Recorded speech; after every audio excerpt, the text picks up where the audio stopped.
Саламатсыздар, урматтуу жалпы көрүүчүлөр. Бул кишилер Түркиянын жараны Кыргызстанга иштеш үчүн келип, бирок ошол эле учурда эмгек акыларын ала албай бизге кайрылып турган чагы. Салам алейкум. Aleyküm selam. Nerelisiz, nereden geldiniz? Biz Türkiye'nin belirli şehirlerinden buraya çalışmak için geldik. Gurbet çalışması ve biz de iletişime geçen... Biz Türkiye'den Kırgızstan'a jumuşka gelgenbiz. Başında hiç kanday köygөй болгон жок. Бирок соңку 2 айда акчабызды ала албай жатабыз. 22 числода бериш керек болчу акчабызды. Бирок бүгүнкү күнгө чейин эч ким бизге айлык акыбыз бериле элек. Ателден чыккыла дегенде биз өз акыбызды алууну кааларыбызды айттык. Алар каалаганыңарды кылып алгыла деп ар кандай сөздөр менен коркутуп башташты. Буга чейин социалдык тармактардан бөлүшүүгө аракет жасадык, бирок жыйынтык болгон жок. Бизди бир кыргыз жараны видеого тартып интернетке чыгарып жардам берейин деди эле, аны да коркутуп коюшту. Эгер видеону чыгарсаңар айыппул төлөп каласыңар деп эскертишти. Биз консулдун алдына барып жатабыз, бирок ал жактан дагы бизге жардам болбой жатат. Биз эч бир жерге үнүбүз жетпей жатат. Коркутуулар арасында калып жатабыз. Sosyal medyadan yine kaldırıldı. Bu videoyu bize yardımcı olmaya çalışan Kırgız vatandaş tehdit aldı. Бул жакка бардыгыбыз акча табыш үчүн келдик. Баарынын үй бүлөсү, балдары бар. Бул жерде жумуш кылган бардык адамдар 2 айлык эмгек акыларын алышкан жок.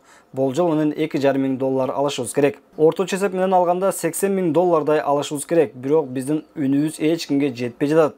Эч ким менен байланышыбыз жок. Таалай мырза такыр биз менен байланышкан жок. Биздин акчабызды бербей жатып, кайрадан Түркиядан башка жумушчуларды алып келгени жатышат. Бул жерде негизи адамдардын иштеши туурабы, туура эмеспи аны билбейм. Мен бул жердеги катардагы жумушчумун. Бирок эч кандай жазуу түрүндө келишим жок болгон үчүн кооптонуп жатабыз. Эми бул видеого тармактарга канчалык көңүл буруулар болот аны билбейм. Бирок Таалай мырза дагы жазуу түрүндө келишим болбогон үчүн баш тартып кетиши мүмкүн.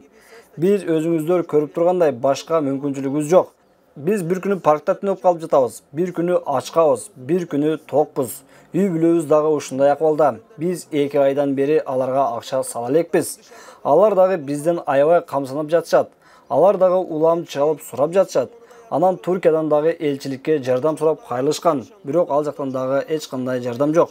Биз өтүнүп кетебиз. Биздин акчаларыбызды кайтарып беришсин жана бизди кайра өзүбүздүн өлкөбүзгө жөнөтүшүн суранабыз. Элчиликке бардык. Ал жактан дагы бизге эч кандай жардам болгон жок. Азыр биздин досторубуз, үй бүлөбүз аябай кыйынчылыкта. Бардыгыбыз пендебиз. Башка пенделерге ушундай зулумдук жасаганга акысы барбы? Биздин ушул маселебизди чечип беришиңиздерди өтүнөбүз. Бизде виза жок, 6 досубуздун визасы жок. Бирок эч кандай мыйзам бузуу болгон эмес. Биздин эң каалаган нерсебиз эле ошол акча маселесинен өлкөбүзгө кайра кайтуу. Бул видео соц тармактарда канчалык жайлат билбейм, бирок эмнеге өзүңөр атайын документ түрүндө келишим түзбөй иштей бересиңер дегендер болушу мүмкүн. Мен жооп берейин.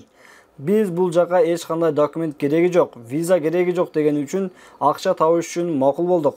Эч кандай тил билбейбиз. Башында балыкчыда 3 айда иштеп, анан Бишкекке барып документ түрүндө бир проектти түзөбүз деп айтышкан. 18 июнда биздин паспортубузду берип кууп салышты. Акчаларыбыз берилген жок. Бул жерде канчалаган элдин акчасы жээлип жатат. Документтерди беребиз, визаңарды кылып беребиз деп бизди улам алдап иштетишчү экен. Бизге Кыргызстанга мамлекетке иштейсиңер деп айтышкан. Биз ошол бир тууган өлкө болгонубуз үчүн дагы ишенип келгенбиз. Таалай менен Каныбек мырзаны көргөн эмеспиз. Бир жолу Таалай балыкчыга келип чогулуш кылган. Ал айткан кандай кемчиликтер бар. Акчадан эч кандай проблема жок. Анан жетишпеген нерселерибизди айтканбыз.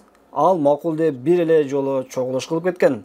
Ошондо аны биринчи жолу көргөнбүз. Таалай мырза кызматы менен пайдаланып бизге адилетсиз мамиле жасап жатат. Ал каалаган жериңерге барып арыз жаза бергиле, колуңардан эч нерсе келбейт деп жатышат. Бул адамгерчиликке дагы жатпайт. Биздин акчаларыбызды жеп жатышат. Урматтуу көрүүчүлөр, бул түрк жарандары айтып аткан Талабек мырзага байланышып атабыз. Саламатсызбы? Саламатсыз. Талабек мырза экен? Мен.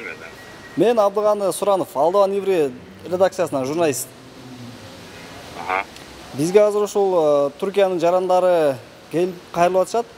Сиздин атыңызды айтып атышат, иштеген акчабызды ала албай атабыз деп атышат. Бул боюнча сиз кандай маалымат бересиз? Мен билбейм анан ушул башка Чыңгыз деген бала бар, ошону менен сүйлөшүңөр ушул. Жок, ал котормочу турбайбы? Акчаны силер берип турбайсыңарбы? Жок, бизге тиешеси жок анын. Жок, сиздин атыңызды айтып атат. Сиз каякта иштейсиз? Ошо Чыңгыз менен байланышсаңар ал чалат. Жо, ал өзү котормош турбайбы? Котормош болсо норматуу туугандар бул эч кандай тиешем жок Чыңгыз деп атат, бирок ал Чыңгыз ал жерде жөн эле котормочулук кызматты аткарарын бул түрк жарандар айтып атышат.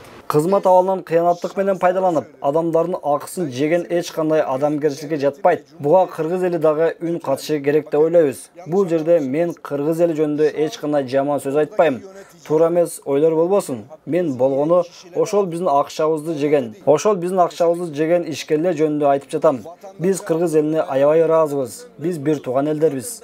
Кыргызстандын элине эч кандай арзыбыз жок. Аябагандай жанга жакын. Дайыма күлүп турушат. Меймандос эл. Биздин арыз муңубуз болгону жогоруда таталган адамдарга гана.